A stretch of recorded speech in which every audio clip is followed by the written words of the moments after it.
श्रीमद् भगवद गीता अध्याय संख्या 13 श्लोक संख्या 13 से लेकर और 19 तक मेरे पीछे दोहराएं। श्लोक संख्या 13 ज्ञेयं यत् प्रवक्ष्यामि यत् ज्ञात्वा अमृतम् अश्नुते अनादिमत्परं ब्रह्म न सत् सत् न असत् उच्यते ज्ञेयं यत् प्रवक्ष्यामि यत् ज्ञात्वा अमृतम् अश्नुते अनादिमत्परं ब्रह्म न सत् तत् न असत् उच्यते ज्ञेयं यत् तत् प्रवक्ष्यामि यत् ज्ञात्वा अमृतम् अश्नुते अनादिमत्परं ब्रह्म न सत्ता न सदुच्यते ज्ञेयं यत् तत् प्रवक्ष्यामि यत् ज्ञात्वा अमृतम् अश्नुते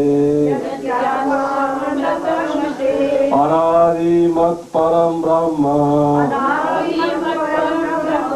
न सत्ता न सदुच्यते। धन्यवाद पढ़ता हूँ, सब ध्यान पूर्वक सुने। अब मैं तुम्हें ज्ञेय के विषय में बतलाऊंगा जिसे जानकर तुम नित्य ब्रह्म का आस्वादन कर सकोगे। ये ब्रह्म या आत्मा जो अनादि है और मेरे अधीन है, इस भौतिक जगत के कार्य कारण से परे स्थित है। श्लोक संख्या 14 उनके हाथ, पांव, आंखें, सिर तथा मुंह तथा उनके कान सर्वत्र है। इस प्रकार परमात्मा सभी वस्तुओं में व्याप्त होकर अवस्थित है। श्लोक संख्या 15 परमात्मा समस्त इंद्रियों के मूल स्रोत है, फिर भी वे इंद्रियों से रहित हैं। वे समस्त जीवों के पालन करता होकर भी अनासक्त है। वे प्रकृति के गुणों से परे हैं, फिर भी वे भौतिक प्रकृति के समस्त गुणों के स्वामी हैं। श्लोक संख्या 16 परम सत्य जड़ तथा जंगम समस्त जीवों के बाहर तथा भीतर स्थित है। सूक्ष्म होने के कारण वे भौतिक इंद्रियों के द्वारा जानने या देखने से परे हैं। यद्यपि वे अत्यंत दूर रहते हैं, किंतु हम सबों के निकट भी हैं। श्लोक संख्या 17 यद्यपि परमात्मा समस्त जीवों के मध्य विभाजित प्रतीत होता है, लेकिन वे कभी भी विभाजित नहीं है। वे एक रूप में स्थित है। यद्यपि वे प्रत्येक जीवन का पालन करता है, लेकिन ये समझना चाहिए कि वे सबों का संहार करता है और सबों को जन्म देता है। श्लोक संख्या 18 वे समस्त प्रकाशमान वस्तुओं के प्रकाश स्रोत हैं। वे भौतिक अंधकार से परे हैं और अगोचर हैं। वे ज्ञान हैं, ज्ञेय हैं और ज्ञान के लक्ष्य हैं। वे सबके हृदय में स्थित है। श्लोक संख्या 19 इस प्रकार मैंने कार्य क्षेत्र, शरीर, ज्ञान तथा ज्ञेय का संक्षेप में वर्णन किया और इसे केवल मेरे भक्त ही पूरी तरह से समझ सकते हैं और इस तरह मेरे स्वभाव को प्राप्त होते हैं। अमृतम अश्नुते ये माइक लो, अनादि मत ठीक करो भैया इसको आगे जरा। नहीं वैसे ही रहेगा नीचे से ऊपर, तो ठीक किया हुआ था। और आगे करो, डायरी पीछे करो और डायरी पीछे करो। मुंह पे रखना है।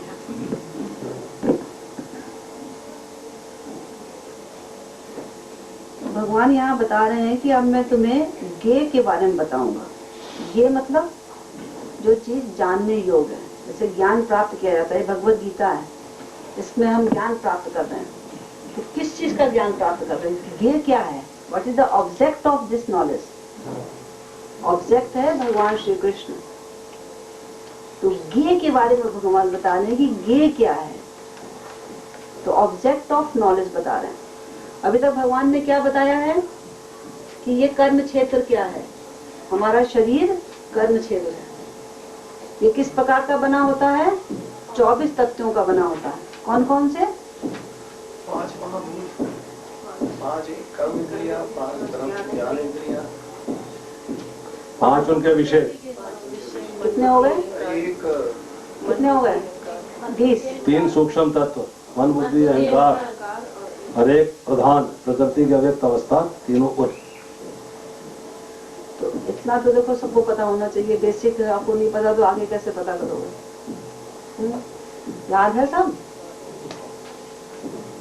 ये चीजें बिल्कुल याद होनी चाहिए। तो कर्म क्षेत्र के बारे में भगवान ने पहले ज्ञान दिया, उसके बाद भगवान ने क्षेत्रज्ञ के बारे में ज्ञान दिया कि शरीर को जानने वाले 2 हैं, एक आत्मा और एक परमात्मा। आत्मा कौन है? गौड़ है, मतलब ज्ञाता तो है शरीर का, लेकिन पूर्ण ज्ञाता नहीं है। पूर्ण ज्ञाता कौन है? श्री भगवान परमात्मा, जो भी आत्मा के साथ ही हृदय में विराजमान है। आत्मा परमात्मा 2 है शरीर के अंदर और दोनों हृदय में विराजमान है। आत्मा को पूर्ण ज्ञान है और परमात्मा को आत्मा को अल्प ज्ञान है और परमात्मा को पूर्ण ज्ञान है। परमात्मा को कितना पूर्ण ज्ञान है? आपके शरीर के बारे में हर चीज जानते हैं। आपने खाना खाया, वो खून कैसे बन गया आप जानते हो? नहीं जानते, परमात्मा जानते हैं। आपको थोड़ी बहुत नॉलेज है अपने शरीर के बारे में। दर्द हो रहा तो आप बता लोगे, हम नहीं बता पाएंगे आपके शरीर में दर्द हो रहा, लेकिन आप अपने शरीर का दर्द बता सकते हो कि मेरे शरीर में दर्द हो रहा है। लेकिन दर्द कैसे शुरू हुआ है, कहाँ से, इसका बेसिक क्या चीज है, ये परमात्मा ही बताएंगे। और परमात्मा की एक क्वालिटी देखिए, वो हर शरीर के बारे में जानता है। एक परमात्मा हर योनि के, हर 84 लाख योनियां हैं, हर योनि के हर शरीर में का ज्ञान है परमात्मा को, लेकिन हम आत्मा को सिर्फ अपने शरीर के बारे में ज्ञान है। तो ये डिफरेंस है आत्मा और परमात्मा में। वो पूर्ण है और आत्मा अपूर्ण है। क्षेत्रज्ञ है लेकिन अपूर्ण है। तो ये ज्ञान भगवान ने दिया। फिर भगवान ने क्या कहा कि ज्ञान को जानने का प्रोसेस क्या है, what is the process of knowledge. कैसे जानोगे किस चीज के बारे में, किसी ऑब्जेक्ट के बारे में जानना है तो उसकी प्रोसेस क्या है। तो उसमें भगवान ने 20 पॉइंट बताया, अमानित्यम से शुरू करके आत्म तत्व ज्ञान अर्थ दर्शनम तक 20 पॉइंट बताए। उसमें सबसे इंपॉर्टेंट पॉइंट क्या था? पहला पॉइंट अमानित्यम। अमानित्य मतलब अपने मान नहीं रखना है, अपने आप को दूसरों के सामने बड़ा नहीं बताना है। कैसा रहना है? सम नहीं, कैसा रहना है? विनम्र रहना है, बिना मान के रहना है। आप मान के साथ रहोगे कि मैं डॉक्टर हूँ, मैं इंजीनियर हूँ, सब मेरे सबॉर्डिनेट ना। आप कौन हो? आप भगवान के दास हो।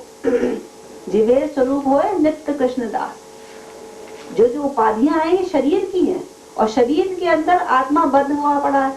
तो आप अपने आप को शरीर नहीं मानना है, अपने आप को आत्मा मानना। आत्मा कौन है? नित्य दास है, नित्य दास है, दासों का दास है। तो इसलिए हमने अपने आप को विनम्र मानना है। और कहाँ से दूसरा क्या बताया पॉइंट कि आपने ज्ञान किससे लेना है? आचार्य से। आचार्य कौन होते हैं? जिन्होंने परंपरा से सारा ज्ञान प्राप्त किया, वो आचार्य है। और तीसरी बात क्या इंपॉर्टेंट बताई 20 पॉइंट्स के अंदर कि भगवान की अनन्य भक्ति करनी है और भगवान के तत्व का ज्ञान करना है। तत्व का ज्ञान करने से क्या होगा? भगवान के धाम चले जाएंगे। भगवान ने कहा है ना 4थे अध्याय में, कर्म जन्म चामे दिव्यम एवं जो वेति तत्ता त्याक्त्वा देहम पुनर्जन्म नैति मामेति सुवर्ति। जो मेरे जन्म और कर्म के बारे में तत्व से जान लेता है उसका पुनर्जन्म नहीं होता, वो मुझे प्राप्त कर लेता है। तो भगवान ने आखिरी लाइन सेंटेंस कब से खत्म किया कि तत्व ज्ञान से मुझे जानना है। इस तरह भगवान ने 24 पॉइंट्स बताए ज्ञान के बारे में। अब भगवान जो है अर्जुन के 6ठे प्रश्न का आंसर दे रहे हैं कि ये जो है ज्ञेय क्या है। अर्जुन ने पहले शुरू में पूछा ना, 6 प्रश्न करे थे, प्रकृति क्या है, पुरुष क्या है, क्षेत्र क्या है, क्षेत्रज्ञ क्या है, ज्ञान क्या है और ज्ञेय क्या है। तो ज्ञेय 6ठा प्रश्न पूछा था। 6ठे प्रश्न का भगवान आंसर दे रहे हैं कि अब मैं तुम्हें ज्ञेय के बारे में बताऊंगा। ये 13वां श्लोक वही है। इसको ज्ञात करके क्या कहोगे तुम? अमृतम अस्नुते, अमृत का स्वादन करोगे। अमृत का मतलब क्या है? जिसको खाने के बाद मृत्यु नहीं होती, अमर हो जाते हैं, अर्थात जन्म मृत्यु से परे हो जाएंगे, जन्म मृत्यु से छूट जाएंगे, 84 लाख चक्रों से छूट जाएंगे और कहाँ चले जाएंगे? भगवान के धाम, अर्थात हम इस संसार से मुक्त हो जाएंगे। इस ज्ञान को प्राप्त करके, खाली प्राप्त करने के बाद ही मुक्त हो जाएंगे। भगवान ने बोला है ना कि जो जान लेता है मेरे बारे में तत्व से वो मुक्त हो जाता है। और ये जानना है हमें कि ये क्या चीज है। ये का मतलब ऑब्जेक्ट ऑफ दिस नॉलेज क्या है, ऑब्जेक्ट क्या है, इसके अंदर हमें क्या चीज जानने योग क्या है इस ज्ञान के अंदर, वो चीज अब भगवान बता रहे हैं। ऑब्जेक्ट तत्व एक ही उस चीज के अंदर क्या ऑब्जेक्ट है, क्या चीज आप जानो। जैसे आपने डॉक्टरी पढ़नी है, डॉक्टर की किताब में आपने क्या पढ़ना है, उसके अंदर शरीर के बारे में पढ़ रहे हो, एक एक नस के बारे में पढ़ रहे हो, एक एक नर्व के बारे में पढ़ रहे हो, उससे क्या बनोगे, आप डॉक्टर बन जाओगे, फिर आप डॉक्टरी करोगे। अभी खाली ज्ञान का हम लोग प्रोसेस हो रहा है, अब खाली बताया जा रहा है कि भगवान की क्षेत्रज्ञ क्या है, गेज क्या है, ऑब्जेक्ट क्या है, जिसको कि हमें इस ज्ञान के द्वारा जानना है। भगवान बता रहे ये जो गे है दो हैं, एक आत्मा और एक परमात्मा। अब भगवान सबसे पहले आत्मा के बारे में बता रहे हैं कि आत्मा क्या है, अनादि है, अनादि मत परम, अनादि है। अनादि का मतलब ना तो इसका जन्म होता है ना इसकी मृत्यु होती है, न बिगनिंग है ना एंड है, न जायते मृते व कदाचिन ना अयम भूतवा भविता व न भूया, अजो नित्यम शाश्वतो अयम पुराणो न हन्नते हनुमाने शरीरे। कि जो आत्मा है न कभी हुआ है, न कभी होता है, न कभी होगा, अजो अजन्मा है, नित्य है, शाश्वत है, शरीर के मारे जाने पर भी नहीं मारा जाता, अनादि है। तो ये आत्मा कौन है, अनादि। सबसे पहली बात ये बताई। दूसरी बात क्या बताई, मत परम, मेरे अधीन है, मेरे परायण है, मेरे अधीन है। दो चीजें बताई, जीवे स्वरूप होए नित्य कृष्णदास। तो प्रधान जो क्षेत्रज्ञ है वो कौन है, परमात्मा, और ये है गौड़ क्षेत्रज्ञ, मतलब कि उससे सबऑर्डिनेट है परमात्मा से। क्षेत्रज्ञ के बारे में बता रहे हैं, उसमें आत्मा के बारे में कि ये मेरे अधीन है, लेकिन है अनादि। जब से भगवान है तब से आत्मा है। भगवान बड़े हैं आत्मा छोटी है, ऐसे नहीं है। जब से भगवान है तब से आत्मा है। एक दिन आत्मा निकला भगवान से, ऐसा नहीं है। भगवान है सनातन, आत्मा भी सनातन है, साथ ही साथ इकट्ठे हुए, साथ भगवान हुए, साथ ही साथ आत्मा हुई। एक दिन आत्मा आया, ऐसा नहीं है। अनादि है, सनातन है, इसको समझना अच्छा सा। फिर भगवान ने बोला आत्मा को, यहाँ ब्रह्म बोला। ब्रह्म क्यों बोला आत्मा को, ब्रह्म जो भी भगवान का है वो ब्रह्म है। भगवान ब्रह्म है, भगवान से रिलेटेड सारी चीजें ब्रह्म है। ये भौतिक प्रकृति को भी ब्रह्म कह दिया जाता है, आत्मा को भी ब्रह्म कह सकते हो, लेकिन परमात्मा असली ब्रह्म जो आनंदमय ब्रह्म है वो कौन है, परमात्मा। तो इस संसार में पहले भगवान ने 5वें श्लोक में, इसी अध्याय के 5वें श्लोक में क्या बताया भगवान ने, कि मैं जो तुम्हें बता रहा हूँ ये वैदिक ग्रंथों के द्वारा प्रमाणित है। तो भगवान प्रमाण देते हैं। उसी श्लोक के तात्पर्य में प्रभुपाद जी ने बताया कि हम परमात्मा को इस संसार में कैसे जान सकते हैं, किस चीज से हम अनुभूति ले सकते हैं कि ये परमात्मा है। तो भगवान ने बताया, ये प्रभुपाद जी ने उसमें बताया कि तैत्तरीय उपनिषद में ब्रह्म की अनुभूति इस संसार में हम 5 तरीके से कर सकते हैं। इस संसार में ब्रह्म की अनुभूति 5 तरीके से हो सकती है। एक तो है अन्नमय ब्रह्म, याद है ना आपको 5 तरीके से बताई गई थी, अन्नमय, प्राणमय, ज्ञानमय, विज्ञानमय, आनंदमय। तो अन्नमय ब्रह्म क्या है, जो कि किसी को अपने भोजन से, भोजन के बिना कोई रह सकता है। तो जो अगर आप भोजन के बिना, जो ये भोजन है यही भगवान है, यही ब्रह्म है, अन्नमय ब्रह्म कहते हैं इसको। किसी भी जीव का भोजन, उसको कहते हैं अन्नमय ब्रह्म। भोजन के बिना कोई जीव जीवित नहीं रह सकता, प्राण के बिना कोई चीज जीवित रह सकता है, तो उसको प्राणमय ब्रह्म कहते हैं। इसके अंदर अनुभूति करो ब्रह्म की, ये प्राणमय ब्रह्म है। फिर ज्ञानमय ब्रह्म, जिसके द्वारा फीलिंग, विलिंग, थिंकिंग, कि हमें आकांक्षाएं, इच्छाएं, उसको एहसास करना किसी चीज का, ये ज्ञानमय ब्रह्म है। ये भी कौन कर सकता है, कोई जड़ पदार्थ कर सकता है? नहीं, जीवित ही कर सकता है। अगर आप कुछ सोच ही नहीं सकते, कुछ समझ ही नहीं सकते, तो आप क्या है, जड़ के बराबर हो। तो ये सोचने, समझने और थिंकिंग, फीलिंग, विलिंग की जो हमारे अंदर शक्ति है, ये ब्रह्म मानना चाहिए, ये ब्रह्म है। फिर उसके इन सबसे परे कौन है? जीव, जो कि आत्मा है शरीर के अंदर, वो है विज्ञानमय ब्रह्म। और उसके ऊपर आता है आनंदमय ब्रह्म, जो कि परमात्मा है। तो इस संसार में हम ब्रह्म की अनुभूति 5 तरीके से कर सकते हैं: अन्नमय, प्राणमय, ज्ञानमय, विज्ञानमय और आनंदमय। विज्ञानमय जीव है और आनंदमय परमात्मा है। तो यहाँ ये जो ब्रह्म का भगवान ने बोला है, अनादि मत परम ब्रह्म, वो ब्रह्म जो है विज्ञानमय ब्रह्म है, वो आनंदमय ब्रह्म की बात नहीं हो रही। आनंदमय ब्रह्म कौन है? परमात्मा। ये जीव जहाँ पर जो ब्रह्म की अनुभूति बताई है, ब्रह्म बताया है, ये विज्ञानमय ब्रह्म है। फिर बताया ये न सत न असत तत् उच्चते, ये भौतिक जगत के कारण से परे है। भौतिक जगत में जितने भी कार्य हो रहे हैं, कितने भी कार्य हो रहे हैं, ये जीव के द्वारा नहीं हो रहे, ये भौतिक प्रकृति के द्वारा हो रहे हैं। और इसका कारण कौन है? भौतिक प्रकृति। भौतिक प्रकृति कहाँ से निकली है?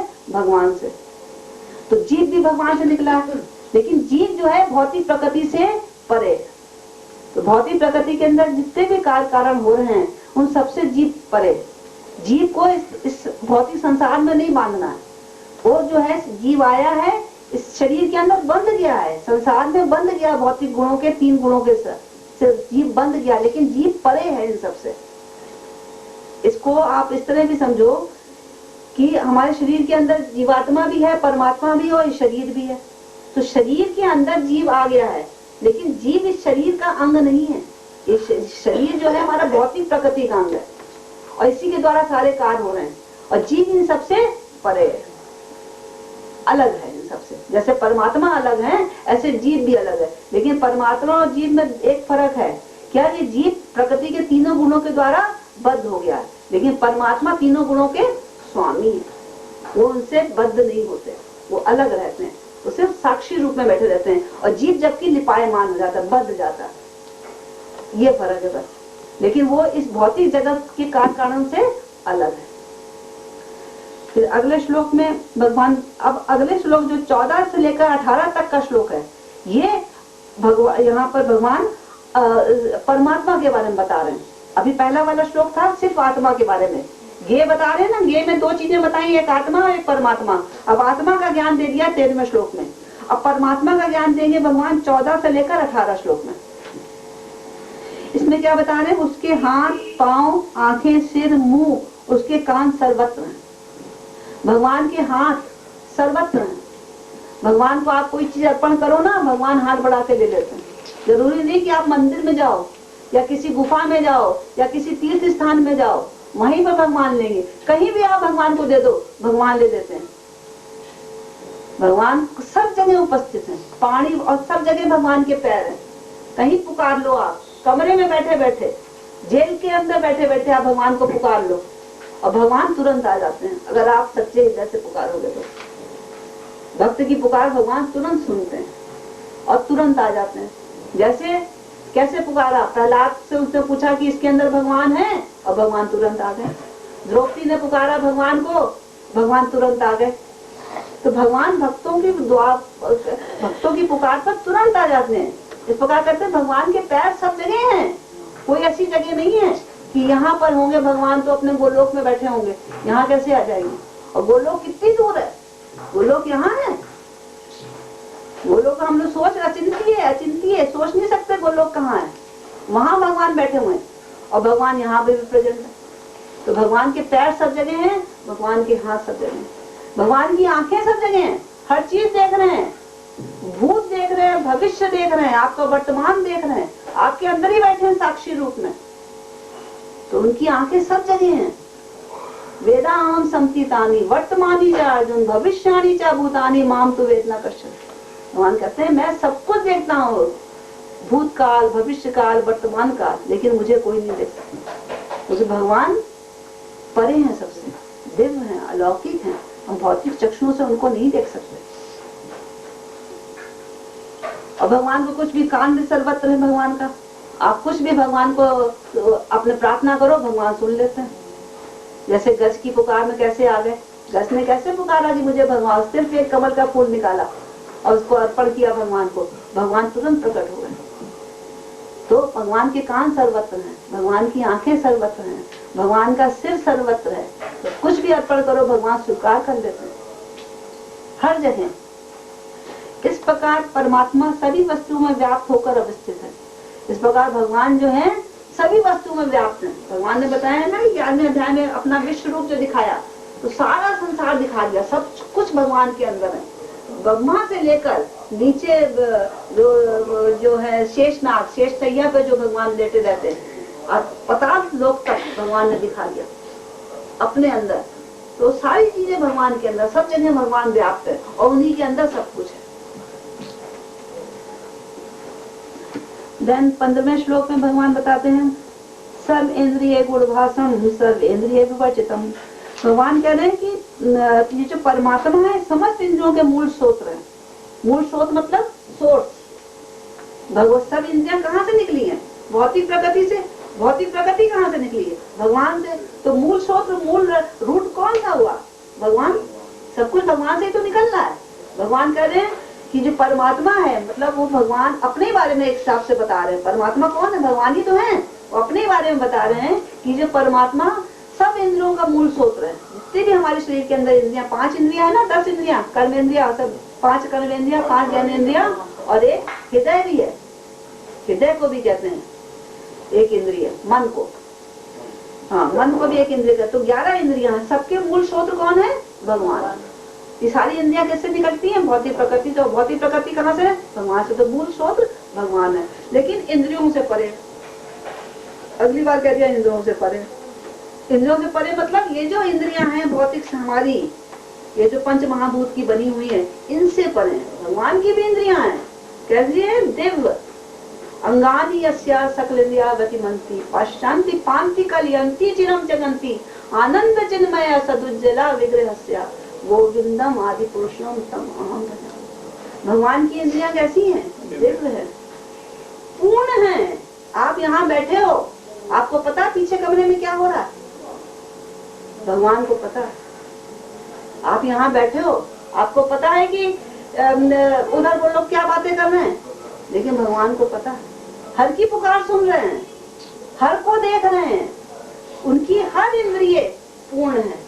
दूसरी बात ये, हर इंद्रिय पूर्ण है। आप भगवान आंख से देख भी सकते हैं, आंख से देख सकते हैं, साथ साथ सुन भी सकते हैं, आंख से खा भी सकते हैं, हाथ से गर्भाधान करते हैं।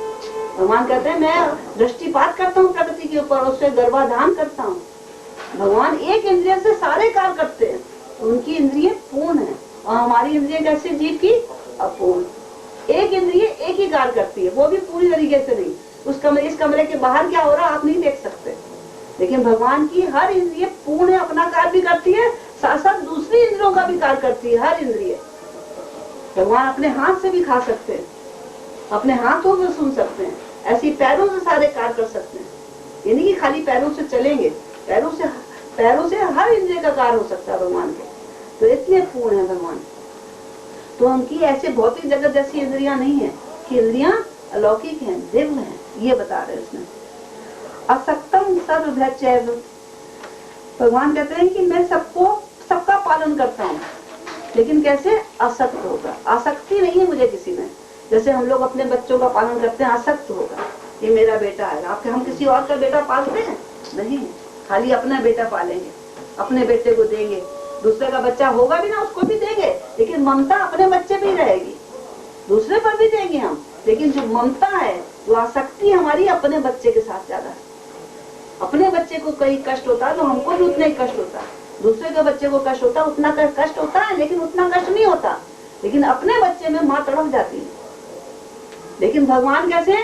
सबको सब चीजें दे रहे हैं, पालन पोषण कर रहे हैं, लेकिन आसक्ति नहीं है किसी के साथ। किसी के साथ कोई आसक्ति नहीं है। समोहम सर्वभूतेषु नामे देशु अस्ति न प्रिया हेतु भजन्ति माम भक्त्या मयि तेषु चापि। लेकिन जो मेरा भक्त होता है उस पर भगवान को ज्यादा प्यार होता है। लेकिन फिर भी भगवान अनासक्त है। भगवान कहते हैं सबके प्रिय समभाव में, लेकिन सबका पालन पोषण कर रहे हैं बराबर से। हर चीज हर को दे रहे हैं, जो जिसकी रिक्वायरमेंट है, आवश्यक चीजें सबको दे रहे हैं। हम भगवान को, जो नहीं नास्तिक है उसको भी दे रहे हैं, जो भगवान को नहीं मानता गाली भी देता है, अरे ये लोग बेकार टाइम खराब कर रहे हैं, ना नहीं भगवान है कि नहीं पत्थर है ये। पत्थर को भगवान मान रहे हैं, तो ये जो है मूर्ति को भगवान मान रहे हैं, इतने पागल हैं, भगवान को इस तरह बोलते हैं, फिर भी भगवान उनको भी सब चीजें दे रहा। क्या चीज है जो भगवान उनको नहीं दे रहा? रहने की जो भी आवश्यक चीजें हैं सब भगवान के द्वारा दिए जा रही है। फिर निर्गुणम गुण भोक्त चा, मतलब भगवान जो है भौतिक प्रकृति के 3 गुण होते हैं ना, कौन कौन से? सतोगुण, तमोगुण, इनके मालिक हैं। इन्हीं से तो निकल रहे सारी चीजें, भगवान से। भौतिक प्रकृति के अंदर 3 गुण है, भगवान से निकल रहे हैं। और भगवान कहना लेकिन मैं निर्गुण हूँ, इन तीनों गुणों के साथ नहीं हूँ। ये तीनों गुण किसको मानते हैं? जीवात्मा को मान देते हैं, लेकिन भगवान इनसे परे हैं। भगवान के अपने दिव्य गुण हैं, अनंत, जिनको हम लोग समझ भी नहीं सकते, उतने उनके दिव्य गुण हैं। लेकिन जीवात्मा इन गुणों से बंध जाता है, लेकिन भगवान इन गुणों से परे हैं, अर्थात वो निर्गुण है, गुणातीत हैं, गुणों का गुणाधीश हैं, गुणों के मालिक हैं। और जीव कैसा है? गुणों के द्वारा बंध जाता है, गुणों के अधीन है।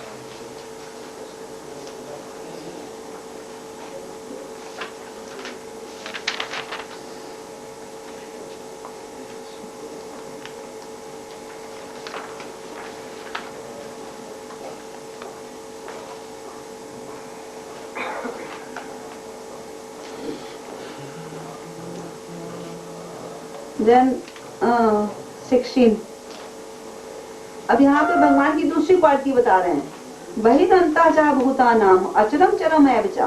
भगवान कह रहे हैं अपोजिट क्वालिटीज बताई जा रही है। अब तक तो भगवान की दूसरी क्वालिटीज बताई गई थी, अब भगवान की स्पेशल क्वालिटीज है। कैसी? अपोजिट है भी नहीं भी, दूर भी है पास भी है, बाहर भी है अंदर भी है। आप अंदर कमरे में बैठे हो तो बाहर हो नहीं, भगवान बाहर भी है अंदर भी है। अंडांतर स्तर भगवान कहते हैं परमाणु के अंदर भी हैं और पूरे ब्रह्मांड में भी है। पूरे ब्रह्मांड में भगवान फैले हुए हैं और एक छोटे से परमाणु के अंदर भी, एटम के अंदर भी भगवान है। तो भगवान कहते हैं मैं अंदर भी हूँ बाहर भी हूँ। चर अचर दोनों के, जंगम जो अचर चीज जीव है उनके अंदर भी बाहर भी अंदर हूँ, और जो चलायमान है उनके सबके अंदर में बाहर भी हूँ और अंदर भी हूँ।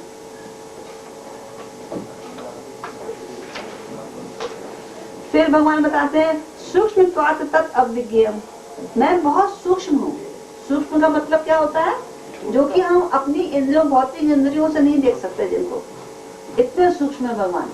इसलिए भगवान को हम नहीं जान सकते। भगवान को कौन जान सकता है? केवल भगवान के भक्त। क्यों? क्योंकि वो भगवान अपनी आंखों में प्रेम का अंजन लगाए रहते हैं, प्रेम का काजल लगाए रहते हैं। प्रेम अंजन छुरित भक्ति विलोचने संत सदैव ही देशो विलोकयन्ति यम श्याम सुंदरम अचिंत्य गुण स्वरूपम गोविंदम आदि पुरुषम तम अहम भजामि। जो भक्त जन होते हैं वो अपनी आंखों में प्रेम का अंजन लगा देते हैं और अपने हृदय में हर समय भगवान के दर्शन करते हैं। भगवान उनको दर्शन देते हैं, लेकिन हम अपनी आंखों से भगवान को नहीं देख सकते, क्योंकि भगवान इतने सूक्ष्म है। भौतिक शरीर स्थूल है ना, ये इसको तो देखा जा सकता है, लेकिन आत्मा कैसी है? सूक्ष्म है, उसको हम नहीं देख सकते। मन, बुद्धि और अहंकार सब सूक्ष्म तत्व हैं, इनको हम नहीं देख सकते। ऐसी आत्मा इनसे भी सूक्ष्म है और आत्मा से भी ज्यादा सूक्ष्म भगवान है, जिनको कि कोई नहीं देख सकता। लेकिन भक्त लोग भगवान को देख लेते हैं। दूर स्थम चा अंत के चादर, कहते हैं मैं बहुत दूर हूँ। कहाँ पर? गोलोक धाम। भगवान कहते हैं, लोग कहते हैं कि भगवान अपने धाम को कभी नहीं छोड़ते, हमेशा राधा रानी के प्रेम में विहल रहते हैं। लेकिन भगवान कहते हैं मैं इतना पास हूँ तुम्हारे कि तुम्हारे हृदय में बैठा हूँ। इतना करीब कोई हो सकता है भगवान के बराबर? भगवान आपके हृदय में बैठे हैं, आपके मन की बात जान लेते हैं, आपसे भी ज्यादा आपके करीब है। जितने करीब आप अपने आप के हो, उससे भी ज्यादा भगवान आपके करीब हो। और कितनी दूर है? वो लोग वृंदावन अचिंत्य कहाँ है, कितनी दूर है, नहीं पता किसी को।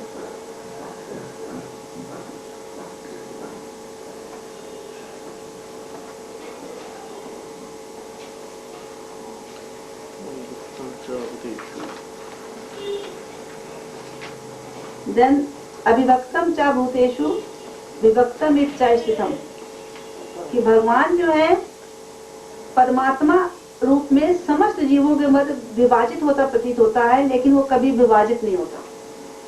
भगवान जो है परमात्मा रूप में सबके हृदय में, इसमें भी है, इसमें भी है, कुत्ते बिल्ली में भी है, सबके अंदर, हर जीव के अंदर है। तो क्या भगवान सब में विभाजित होकर खत्म हो गए? नहीं, भगवान सबके अंदर हैं, फिर भी एक हैं। भगवान जो परमात्मा हमारे अंदर है वही आपके अंदर है, और परमात्मा आपकी भी बात जान रहा है, हमारी भी जान रहा है, कुत्ते बिल्ली की भी बात जान रहा है कि उसको क्या चाहिए। परमात्मा सबको जानता है, लेकिन ये नहीं कि परमात्मा सब में विभक्त हो गया, खंड खंड हो गया, ऐसा नहीं है। भगवान एक ही है। जैसे एग्जाम्पल दिया है यहाँ पर सूर्य 12 बजे के करीब आप देखो खड़े होकर तो आपको लगेगा सूर्य हमारे ऊपर है, और आप कहीं दूर दिल्ली से बाहर कहीं फोन करो, बॉम्बे में फोन करो तो वो कहेगा हमारे ऊपर है, कहीं और फोन करो यूपी में तो वो कहेगा हमारे ऊपर है। सबके ऊपर भगवान, सबको सूर्य अपने सिर के ऊपर लगेगा 12 बजे के करीब। ऐसे ही भगवान सब जगह हैं, लेकिन सबके हाथ में देखिए वो विभक्त नहीं है, एक ही है सूर्य। ये थोड़े है कि एक सूर्य यहाँ हमारे ऊपर है, एक सूर्य यूपी में, एक सूर्य बॉम्बे में, एक ही सूर्य है, वो सब जगह है। ऐसे ही भगवान एक ही है, परमात्मा रूप में सब जगह विराजमान है, उनका खंड नहीं होता। जैसे एक सेब ले लो, आप उसके फांके कर दिए, आपने सबको बांट दी, खत्म हो गया सेब, ऐसा नहीं है भगवान के साथ। भगवान एक है, उनका कभी विभक्त नहीं होता। पूर्णमदः पूर्णमिदं पूर्णात् पूर्णमुच्यते पूर्णस्य पूर्णमादाय पूर्णमेवावशिष्यते। पूर्ण में से पूर्ण निकाल लो फिर भी पूर्ण बचा रहता है। इसलिए जब भगवान को हम लोग भोग लगाते हैं तो भगवान पूर्ण खा लेते हैं और पूर्ण ही वापस कर देते हैं। मामा जी कहीं होगा तो पूरे खा के वापस नहीं करते, तो कुछ जो कथा आप सुनाते हो कहीं होगा खा ही लेते हैं, तो उनको इतना दे देते हैं, अनंत गुना दे देते हैं। तो रामा जी के क्या खाए थे भगवान ने? चने, चावल और कितना दे दिया। रुक्मणी जी को हाथ पकड़ना पड़ा कि सब ना दो, हम लोग कहाँ रहेंगे, उन्होंने हाथ पकड़ लिया, इतना दे दिया। तो आप सुनाते हो ना किसी बच्चे ने उसका भगवान पूरा भोजन करके, उसके पिता ने कहा मेरा तो खाते नहीं थे, ये जो चीजें बताई जाती हैं समझाने के लिए, वो लीला की रही है, लीला वो सब लीला करी है। और ये जो हम आपको भक्ति एग्जाम्पल दिखाने के लिए लीला कर रहे हैं कि जब मेरा भक्त मुझसे जितना ज्यादा प्रेम करेगा।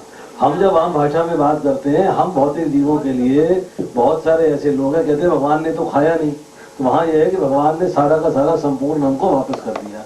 परंतु जो बहुत ही शुद्ध भक्त होता, जो सनातन गोस्वामी थे, वो भगवान को सूखी रोटी खिलाते थे। भगवान ने उनको जो अपने घर में रखा तो पहले शर्त लगा दी कि मुझसे कुछ और मांगोगे नहीं। भगवान ने एक दिन नमक मांग लिया, अब भगवान ने कमिटमेंट किया कि मैं कुछ मांगूंगा नहीं, फिर भगवान ने नमक मांग लिया। तो ये जो लीलाएं चलती रहती हैं भगवान की, उसमें हम जो बद्ध जीव हैं, जो भौतिक संसार में रह रहे हैं, इनके लिए ये है कि भगवान ने स्वीकार किया और हमें पूर्व का पूर्व वापस कर दिया। परंतु जो भगवान का शुद्ध भक्त है, उसके तो साथ बैठ गो बालकों के साथ बैठ के खाया, उनके हाथ से खाया, उनका जूठा खाया। तो एक्चुअल लीला वो है। हम लोगों के साथ जो लीला हो रही है वो ये है कि हमारा चूंकि अभी हम इतने सिद्ध नहीं हुए, इतने शुद्ध नहीं हो कि भगवान खा जाए, इसलिए हम ये कहते हैं, वैष्णवाचार्य ये कहते हैं कि भगवान इतने दयालु है कि हमसे लिया और हमको वैसे का वैसे ही वापस कर दिया। ये हम लोगों के लिए। शुद्ध भक्तों के तो हाथ से छीन के खा जाते, उनकी बातें और हैं।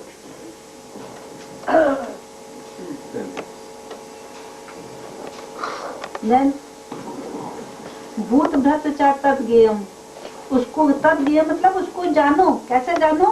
कि वो सब जीवों का पालन करता है। सब जीवों का पालने वाला कौन है? भगवान, परमात्मा। और उसके बाद बताया घृष्णु, लेकिन वो सबका भक्षण भी कर जाता है, क्योंकि समभाव है ना, भगवान असक्त नहीं किसी से, सबका पालन करता है और सबको भक्षण भी कर जाता है और सबको उत्पन्न भी करता है।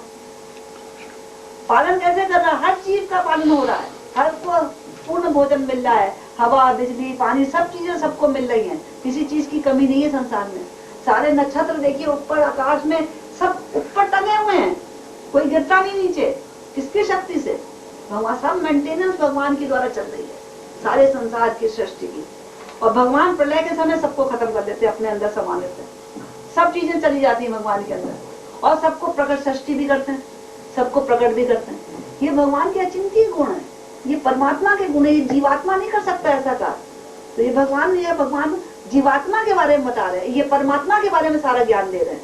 जीवात्मा का ज्ञान पहले एक श्लोक में दिया, तो सारे श्लोकों में परमात्मा के बारे में ज्ञान दिया जा रहा है। तो भगवान प्रकट भी करते हैं, पालन भी करते हैं और सबका भक्षण भी कर जाते हैं। 11वें अध्याय में भगवान ने बताया ना कि मैं बड़ा हुआ काल हूँ और जितने भी जीव है यहाँ पे सबका, सारे योद्धाओं का मैं भक्षण कर जाऊंगा। तो 5 अर्जुन को छोड़कर, 5 पांडवों को छोड़कर भगवान ने बताया, और सब लोग मर गए थे, कोई नहीं बचा था उसमें, सिर्फ 5 पांडव बचे थे। भगवान ने बता दिया कि मैं काल भी हूँ, मतलब कि मैं भक्षण भी कर जाता हूँ और सबका पालन भी करते हैं और सबको उत्पन्न भी करते हैं। जन 18वां श्लोक आता है, इसमें भगवान बताते हैं कि ज्योतिषाम अपि तत् ज्योति, जितने भी ज्योतियों के पुंज हैं, ज्योतियों के पुंज कौन से? सूरज, चंद्रमा, नक्षत्र, तारे, इन सबके अंदर जो ज्योति आ रही है वो कहाँ से आ रही है? भगवान से। भगवान की ज्योति है और भगवान अंधकार से परे हैं। जो आध्यात्मिक जगत है वैकुंठ, वहां पर अंधेरा नहीं है, वहां पर भगवान के अंगों की इतनी कांति निकलती है कि हर समय रोशनी रोशनी रहती है। वहां पर सूरज की, बिजली की, पानी, चंद्रमा की जरूरत नहीं है। न तद्भासते सूर्यो न शशांको न पावका यत् गत्वा न निर्वर्तन्ते तद धाम परमम्। मेरा धाम कैसा है? यहाँ पर बिजली और चंद्रमा या सूर्य की जरूरत नहीं है। तो भगवान सारे जितने भी ज्योति पुंज है यहाँ पर सबके स्रोत और अंधकार से परे हैं। ज्ञानम ज्ञेयम ज्ञान गम्यम, भगवान ज्ञान है, भगवान स्वयं ज्ञान है, ज्ञान देते हैं भगवान सबको। ज्ञान किस चीज का ज्ञान देते हैं? संसार का ज्ञान देते हैं। ये सारा ज्ञान भगवान ने तो दिया है। भगवान स्वयं ज्ञान है कि किस प्रकार संसार को जानो, मुझको समझो, इस संसार को छोड़कर मेरे पास आ जाओ। इस प्रकार का ज्ञान भगवान से ही निकलता है। फिर ज्ञेयम, उस ज्ञान के द्वारा हमें क्या जानना है? भगवान को जानना। ज्ञेय कौन है? स्वयं भगवान है। और ज्ञान गम्यम मतलब उस ज्ञान का लक्ष्य क्या है? कि इस संसार से हम बाहर निकल जाए, हमें मुक्ति मिले। लक्ष्य भी वही है, जानने वाले भी वही है और ज्ञान वही दे रहे। 15वें अध्याय के 15वें श्लोक में भगवान बताते हैं ना क्या कहते हैं? सर्वस्चाहं हृदय सन्निविष्टो, मैं सबके हृदय में स्थित हूँ। सर्वस्चाहं हृदय सन्निविष्टो, सबके हृदय में मैं स्थित हूँ। और मुझसे ही मत्ता स्मृति ज्ञानम अपोनम चा, मुझसे ही स्मृति होती है, मुझसे ही ज्ञान प्राप्त होता है और मुझसे ही विस्मृति होती है। वेदे चा सर्वेद अहमे वेदो, वेदों के द्वारा जानने योग्य मैं हूँ। वेदांत कृत, वेद को लिखने वाला मैं हूँ। और वेद विदेव, वेद को जानने वाला मैं हूँ। वेद को जानने वाला मैं हूँ, वेद को लिखने वाला मैं हूँ और वेदों के द्वारा जानने वाला भी मैं ही हूँ। वेद को लिखने वाला मैं हूँ, वेद को जानने वाला मैं हूँ और वेदों के द्वारा जो जानने योग्य है वो भी मैं हूँ।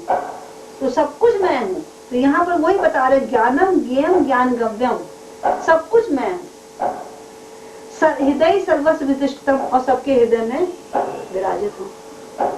जानने वाला जो भी भगवान हमारे अंदर स्थित है, इसलिए हम जानते हैं भगवान को। वही मतलब जानने वाला, सब वेदों को जानने वाला कौन है? कौन जान सकता है? भगवान। सबको जानने वाला क्षेत्रज्ञ कौन? प्रधान क्षेत्रज्ञ कौन बताया? भगवान। जीव क्या जानता है? कुछ भी नहीं। जीव तो ज्ञान प्राप्त करने की कोशिश कर रहा है। हम इसमें कह रहे हैं गैर तो जानने योग्य, तो भगवान ही जानने योग्य। भगवान ही जानने वाला, और ज्ञान वही है। और ज्ञान के द्वारा जो जानने वाला है वो भी वही है और ज्ञान बनाने वाले भी वही है। तो वेदों को लिखने वाले वही है। वेदों को जान खुद ही लिखते हैं, खुद ही जान सकते हैं। कंप्लीट वेदों को कोई नहीं जान सकता। भगवान ने लिख दिए, कोई समझ नहीं सकता उसको। भगवान ही अच्छी तरीके से उसको समझ सकते हैं। और वेदों में क्या लिखा है भगवान के बारे में? तो वेदों के द्वारा भगवान ही जाने जाते हैं। तो वेद लिखने वाले, वेद जानने वाले और वेदों के द्वारा जानने योग्य जो है वो सब भगवान।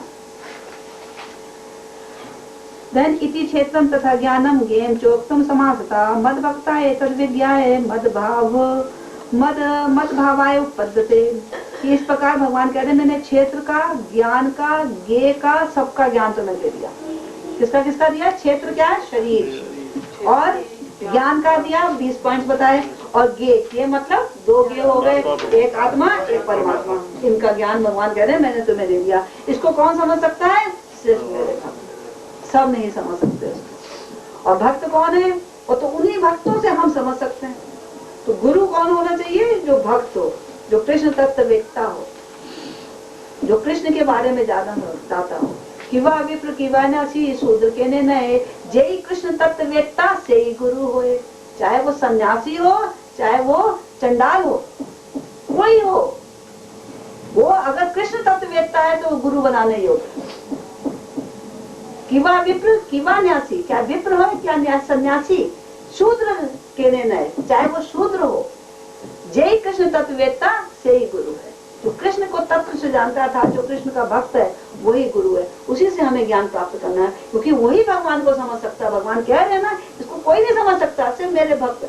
तो वही हम, उन्हीं को हमें गुरु बनाना है जो भगवान के भक्त हो।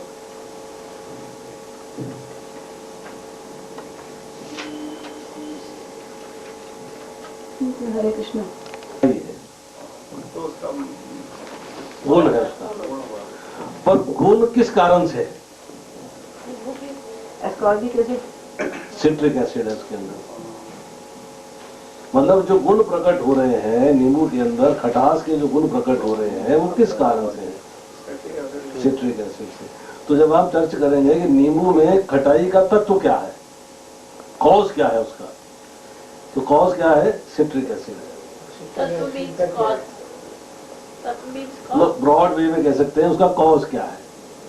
इसी तरह हम कहते हैं जन्म कर्म च मे दिव्यम एवं यो वेति तत्वता, मतलब मेरा जन्म है, मेरा कर्म है, इसका कॉज क्या है, इसका इफेक्ट क्या है, तो तत्व से जान लेता है, जड़ से जान लेता है। मौसा जी कह रहे हैं सिट्रिक एसिड का तत्व क्या है? हर एक चीज का फिर देखना पड़ेगा ना, ठीक है नहीं? तो इसमें जो है उसका मतलब इसमें कह सकते हैं आप कि उसके अंदर बेस क्या है, बॉटम लाइन बेस क्या है उसके अंदर, पानी का H2O हुआ। तो इस तरह जब आप ज्ञान प्राप्त करोगे, जब हम कह रहे हैं कि भगवान का जो ज्ञान है उसका तत्व क्या है, मतलब उस ज्ञान को ठीक से समझना कि उसका बेस लाइन क्या है। गॉड, एनर्जी ऑफ गॉड, भगवान के अंदर जो है बेसिक चीज किस तरह से उसको समझा जाए। ओरिजिन ही क्या? ओरिजिन नहीं, ओरिजिन तो होता है उसका उद्गम, जड़ जड़ाई नहीं बीज है वो। उसके अंदर जो है बेसिक क्या कंसेप्ट है कि क्या उस तत्व को बस समझ सकते हैं। जैसे आत्मा के बारे में जानना, तो आत्मा जो है तत्वतः आत्मा के बारे में क्या जाना जा सकता है? परमात्मा का अंश। ये परमात्मा का अंश है, एक तत्व का हिस्सा हो गया, विनाशील नहीं है, अविनाशी है, दूसरा हिस्सा हो गया। जो परमात्मा को मानते तो ही ये जो परमात्मा को नहीं मानते फिर तत्व की वो वैल्यू नहीं है, उनको क्या पूछना करके भाई अब दे कंसर्न अबाउट तत्व। जो परमात्मा को नहीं मानते हैं उनको तत्व के बारे में जान के करना क्या? जो आत्मा को जानता है, जो आत्मा को समझना चाहता है, उसके लिए है कि उसको तत्व से जानना चाहिए। उसने कहा मैं शरीर ही आत्मा हूं, तत्व नहीं है, it's not the base line, ये सुपरफिशियल नॉलेज है। उसने कहा कि शरीर ही आत्मा है, आत्मा ही शरीर है, ये सुपरफिशियल नॉलेज है। तत्व क्या है? तत्व यह है कि आत्मा शरीर से भिन्न है। तत्व यह है कि आत्मा शरीर से अलग होके आत्मा भगवान का अंश है। तत्व यह है कि आत्मा का विनाश नहीं होता। तत्व यह है कि आत्मा कभी भगवान से एकाकार नहीं होती। तत्व यह है कि आत्मा कभी समाप्त नहीं होती, भगवान में लीन नहीं होती। मतलब ये जो तत्व की बातें हैं, मतलब की base line, basic bottom line में क्या है, उसके बैकग्राउंड क्या है, उसका बैकग्राउंड क्या है, वह आत्मा को सूक्ष्मतम रूप से समझना, माइन्यूट फॉर्म में समझना, कि माइन्यूटली समझना उसको, माइक्रो लेवल। हाँ, माइक्रो लेवल पे ज्ञान प्राप्त करना उसका, मोटे तौर पे ज्ञान नहीं प्राप्त करना, आपको उसका ज्ञान माइक्रो लेवल पे करना, दैट इज कॉल्ड तत्व। और अभी आपको आज की चर्चा में क्या समझ में नहीं आया? आपने सुना, क्या बात समझ में आई और क्या नहीं समझ में आई, इसको हम करेंगे अगली बार। अभी आज हम जो है, जो हमने सुना है, इसको क्विकली जो है थोड़ा सा रिवीजन देते हैं। 10 मिनट के अंदर जो है इसको रिवाइज कर लेते हैं। 4:40 तो हो ही गए, तो इसके आगे अब कर नहीं पाएंगे पूरा, इसलिए इसको रिवाइज करते हैं। 13वें श्लोक में बताया जा रहा है, मैं तुम्हें ज्ञेय के विषय में बतलाऊंगा, जिसे जानकर तुम नित्य ब्रह्म का आस्वादन कर सकोगे। ये ब्रह्म या आत्मा जो अनादि है, मेरे अधीन है और भौतिक जगत के कार्य कारण से परे स्थित है। इसको बताओ कि इसका निचोड़ क्या है श्लोक का।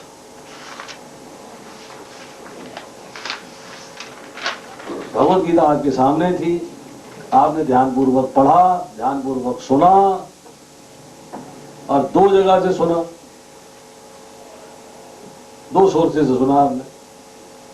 अब इसके बारे में बताओ कि आपको इस श्लोक के बारे में दोनों बातें बताओ, क्या समझ में आया है और क्या समझ में नहीं आया है। चले हो, क्या समझ में आया है और क्या समझ में नहीं आया।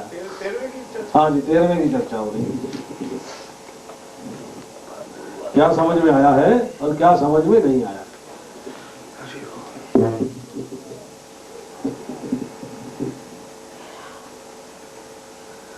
कोई भी बोले, एनीबडी, ये नहीं रोबोट जी बोलेंगे, anybody can speak, anybody can ask.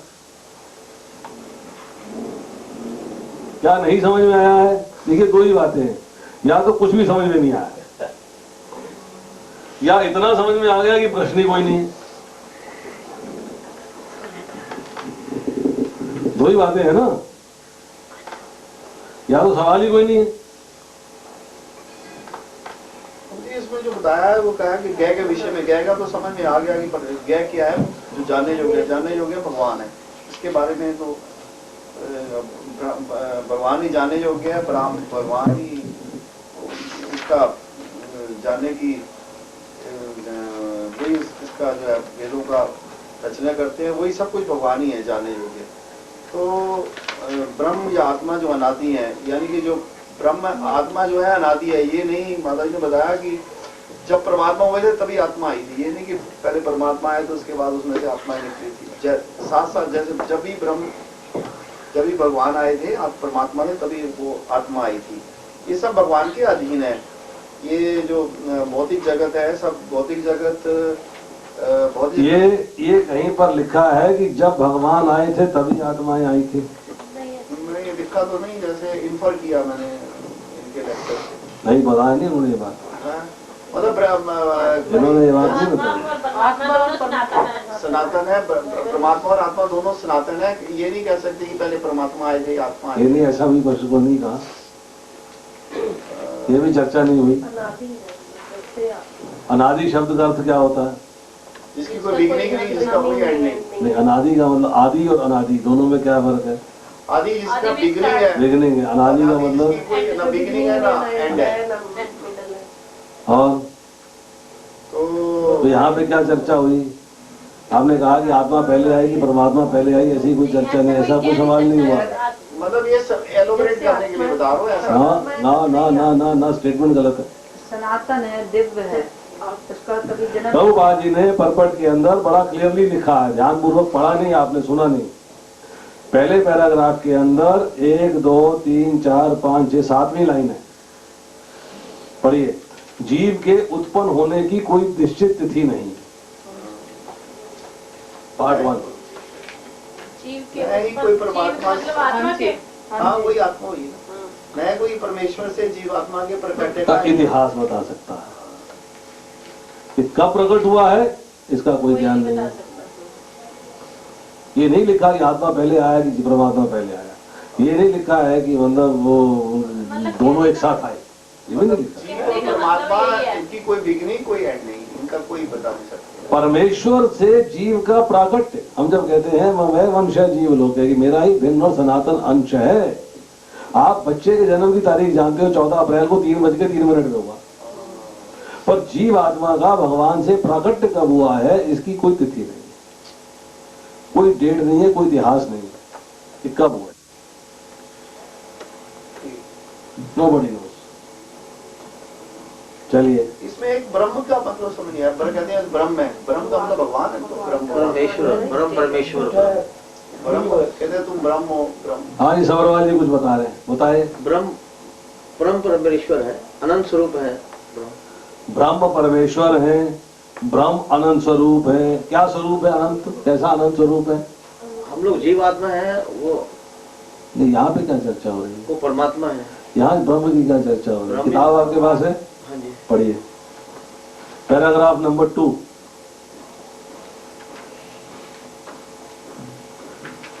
Line number 1 2 3 4 5 6, Chhathi line है।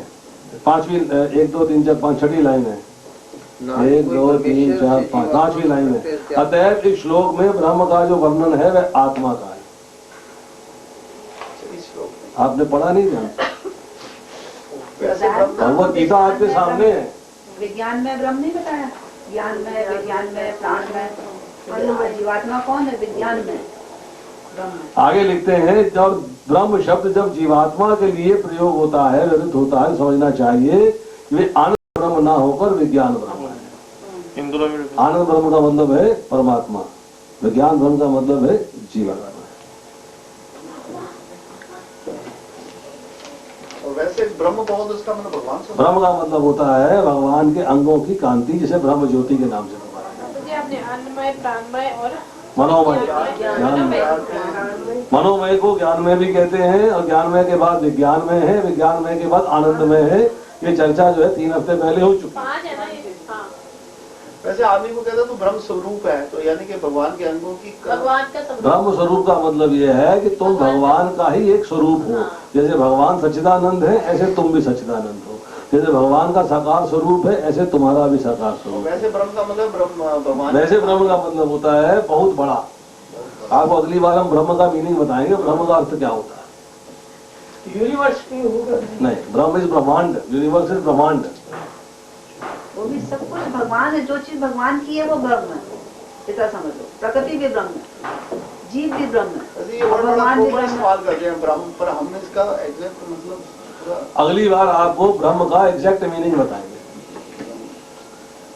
ये मैं पहले बता चुका हूँ इस बार एक लेक्चर में, दोबारा फिर बताएंगे कि ब्रह्म का अर्थ क्या होता है। ब्रह्म का मतलब होता है बृहत्तम ब्रह्म, बहुत बड़ा। यूनिवर्सल ट्रूथ जिन्हें कहते हैं वो क्या है? यूनिवर्सल ट्रुथ का मतलब होता है वो ऐसा सत्य जो यहाँ भी सत्य है, और कहीं और जाएंगे वहां भी सत्य है, दूसरे ब्रह्मांड में जाएंगे वहां भी सत्य है, हर जगह सत्य है। वो परमात्मा नहीं हो सकता ना, यूनिवर्सल ट्रुथ जो है परमात्मा को भी कह सकते हैं, पर बेसिकली परमात्मा के लिए यूज नहीं होता। तो शब्द इस्तेमाल होता है एब्सोल्यूट ट्रुथ, परमात्मा के लिए। हाँ, जो यूनिवर्सल ट्रुथ नहीं होता।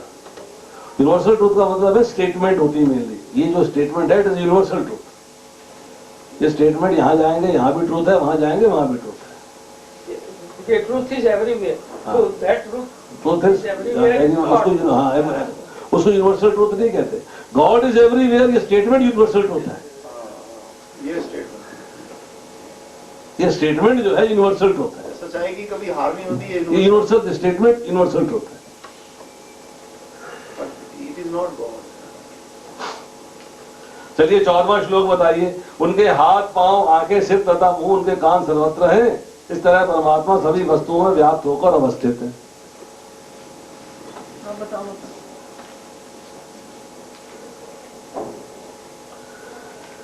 भगवान के हाथ, भगवान के पैर, भगवान की आंखें, भगवान का सिर, भगवान का मुंह और उनके कान हर जगह है। जैसे भगवान को हर इंसान को देखता है, हर जीव को देखता है। नहीं देख रहा है, वो तो कैमरा लगा रखे अपनी बिल्डिंग में, वहां से देख रहा सबको, सीसीटीवी लगे हुए सब जगह में। तो जी उनसे तो सब जगह है। कैमरे लगा दिए भगवान ने सारी जगह में, और हर एक को देख रहा। इस श्लोक में मीनिंग क्या है? श्लोक में ये है कि भगवान सर्वव्यापी हैं और वो सबको देख सकते हैं, लेकिन आत्मा ऐसा नहीं कर सकती।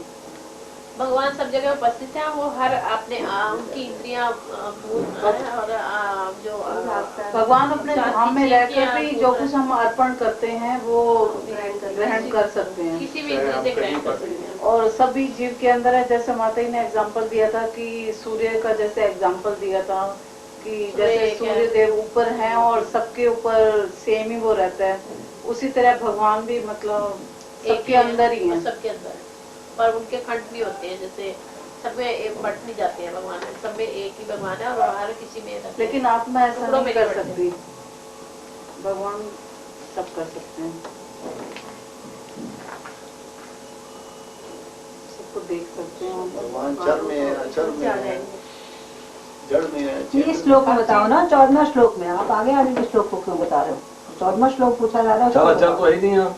सर्वथा पाणी पादम, उनके पैर सब जगह हैं। इसके लिए क्या बताया? नेत्र सब उनके कान हर जगह है, उनकी आंखें हर जगह है, इसके लिए उनके क्या मुंह हर जगह बताया? है, उनके सिर हर जगह है। उनके पाँव के लिए क्या बताया? इसके कि लिए वो आप कहीं भी उनको पुकारोगे वो कहाँ वहीं है आ पुकारा? जाएंगे। किसने एग्जाम्पल बताओ, कौन सा बताया था? जैसे बस ये बताइए, पानी पादम द्रौपदी ने कहाँ पुकारा? जब उसका चेहरा वहाँ पे जब उसकी साड़ी कहाँ? जब साड़ी उतर उनकी पूरी सभा में। अस्तिनापुर में, सिटी सिटी सिटी। भगवान कहाँ थे? द्वारका में। कितना दूर है? बहुत दूर। मोबाइल किया था, हम उसको टेलीफोन किया था, समझ भी नहीं सकते सच्चे कहाँ पे भक्तों हैं। सच्चे भक्तों टेलीफोन नहीं किया, मोबाइल भी नहीं था द्रौपदी के बाद, किया था जी 16 नंबर कोई FM भी नहीं था, हरे कृष्ण और फिर भी भगवान आ गए। सच्चे भक्तों की वो पुकार 16 नंबर का डायल किया था जी उन्होंने। क्योंकि उन्होंने समर्पित कर दिया था भगवान को, पूरी तरह से समर्पित सीधा कर सा हम लोग कहते हैं जेल को जेल से रहा। मतलब इनडायरेक्टली बताने का अर्थ ये है कि तुम्हारे पास कोई कम्युनिकेशन सिस्टम नहीं था। तो भी द्रौपदी के पास, उत्तरा के पास, गजेंद्र के पास कोई कम्युनिकेशन सिस्टम नहीं था, और भगवान अपने धाम में है, अपने लोक में है, तब भी आ गए। इसका मतलब ये है कि वहाँ आवाज कैसे पहुंची? क्योंकि वो सब जगह विद्यमान है। अब समझ प्रेजेंट एवरीवेयर। आत्मा और परमात्मा का बताया ना डिफरेंस की आत्मा ऐसा नहीं ऑब्वियसली देखने में लग रहा है कि वहाँ भगवान चक्कर काट रहे हैं महल के अंदर। सत्यभामा रुक्मिणी पूछ रही है, क्या बात है, बहुत परेशान है। बोला, मेरा एक भक्त मुझे पुकार रहा है, परंतु मेरे प्रति समर्पित नहीं हुआ, धोती पकड़े हुए है। मेरा भक्त मुझे पुकार रहा है, एक हाथ से मुझे बुला रहा है, एक हाथ से धोती पकड़े, तो अपने में विश्वास है। मतलब भगवान को आवाज पहुंच रही है, उनका कुरियर सिस्टम इतना बढ़िया है, उनका कम्युनिकेशन सिस्टम इतना बढ़िया है, उनकी इंद्रियां हर जगह है, वो भगवान हर जगह वहाँ उपस्थित पर भगवान अदृश्य रूप में साड़ी के रूप में आए हैं। तो वस्त्रावतार कहते हैं इसे, वस्त्र के रूप में अवतार लिया है।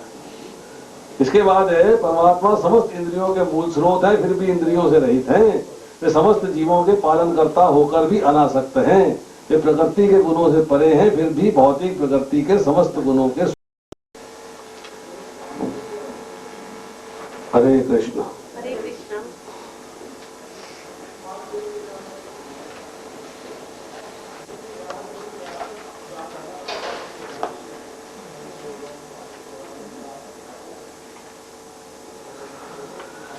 श्रीमद् भगवद गीता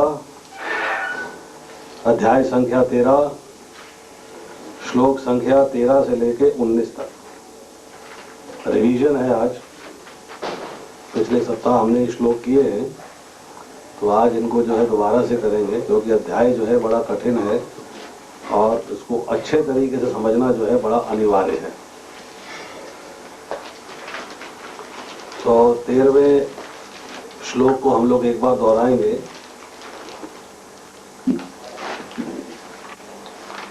ज्ञेयं यत् प्रवक्ष्यामि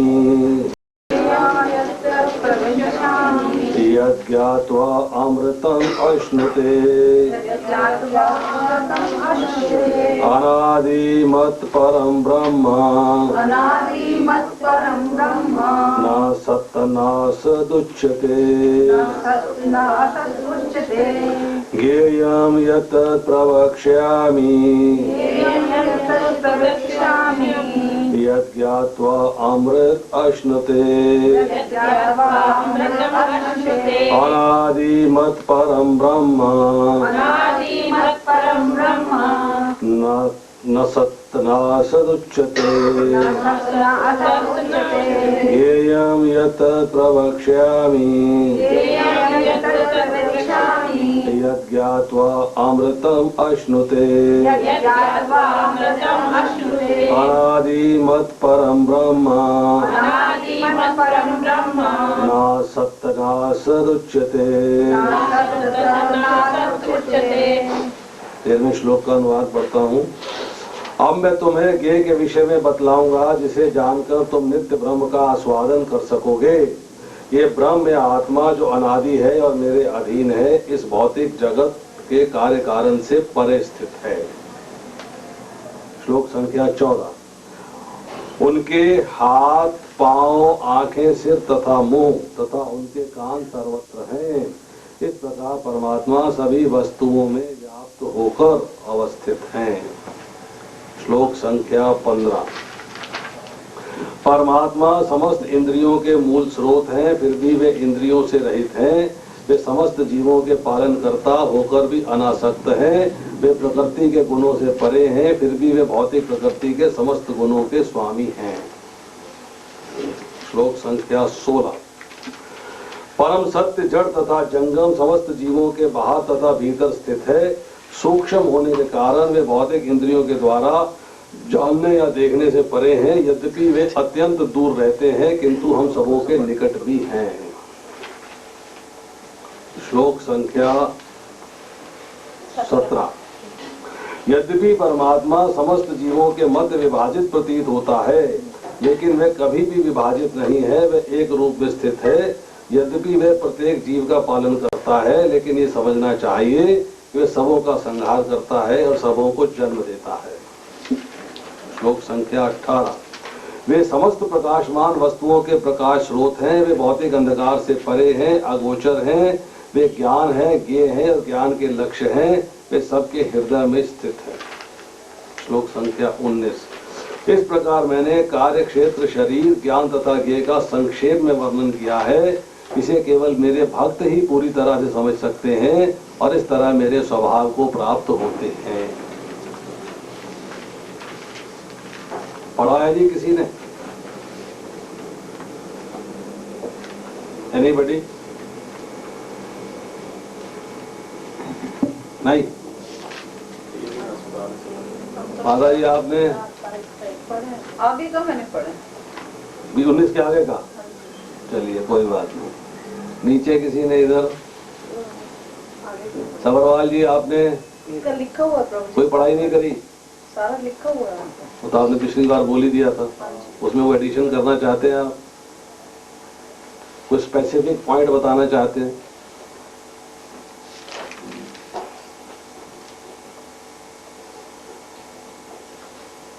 You want to add something? तो आरंभ करें, क्योंकि हमारे पास टाइम जो है एक ही घंटा है। ठीक है जी।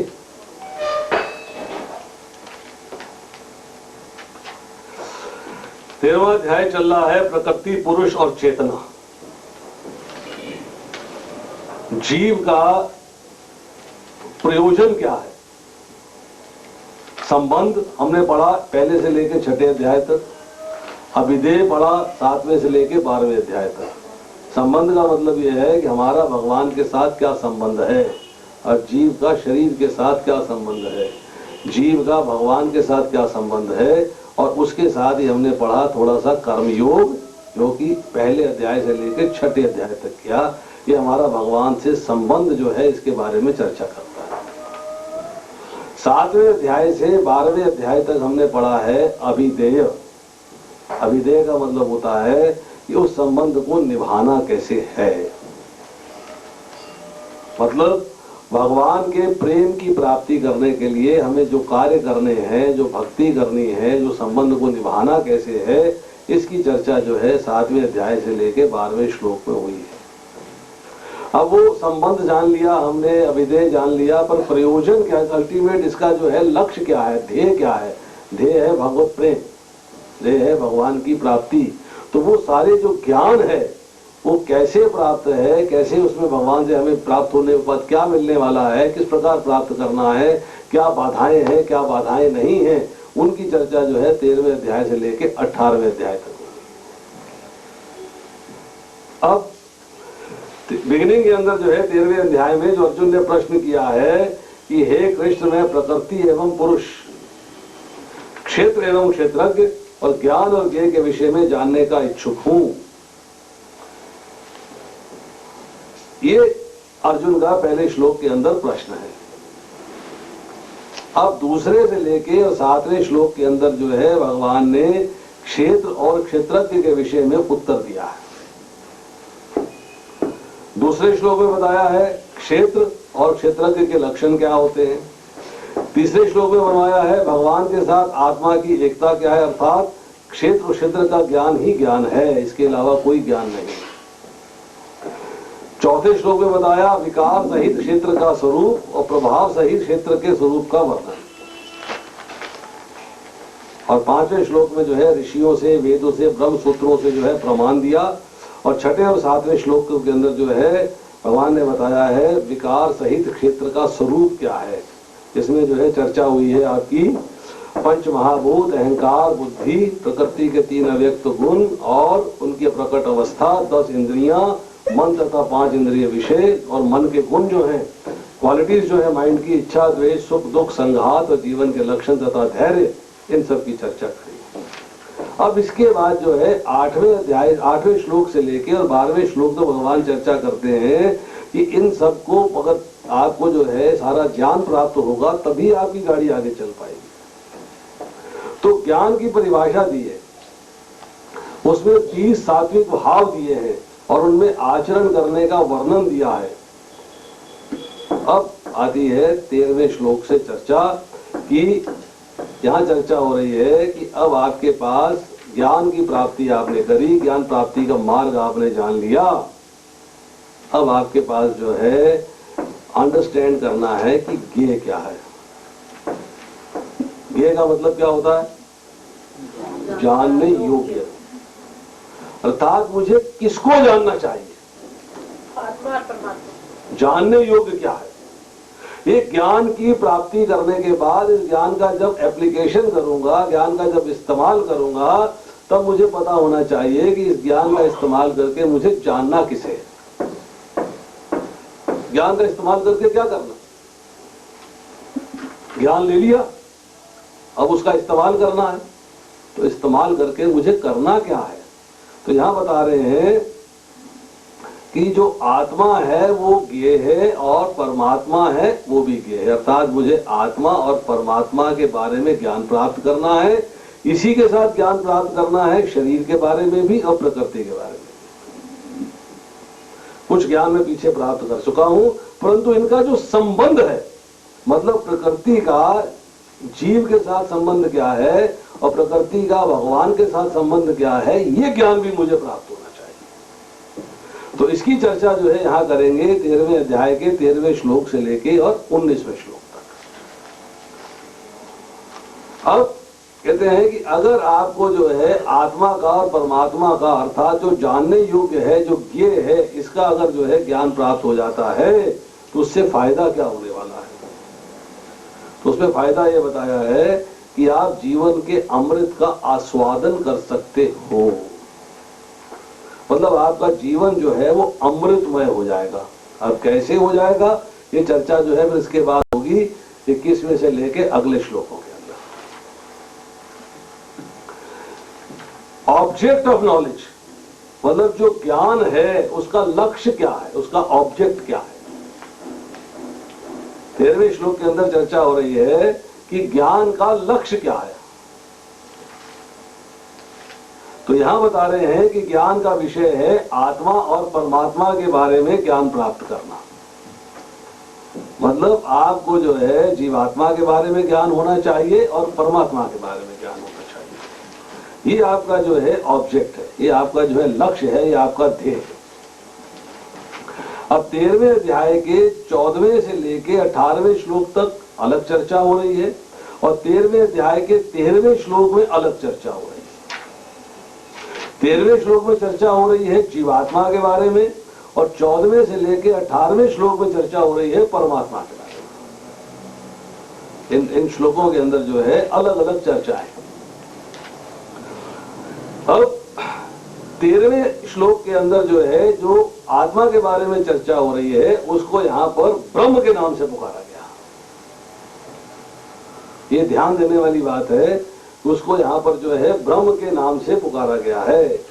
परंतु ब्रह्म जो है उसकी एग्जैक्ट डेफिनेशन क्या है? ब्रह्म जो है, ब्रह्म किसे कहते हैं?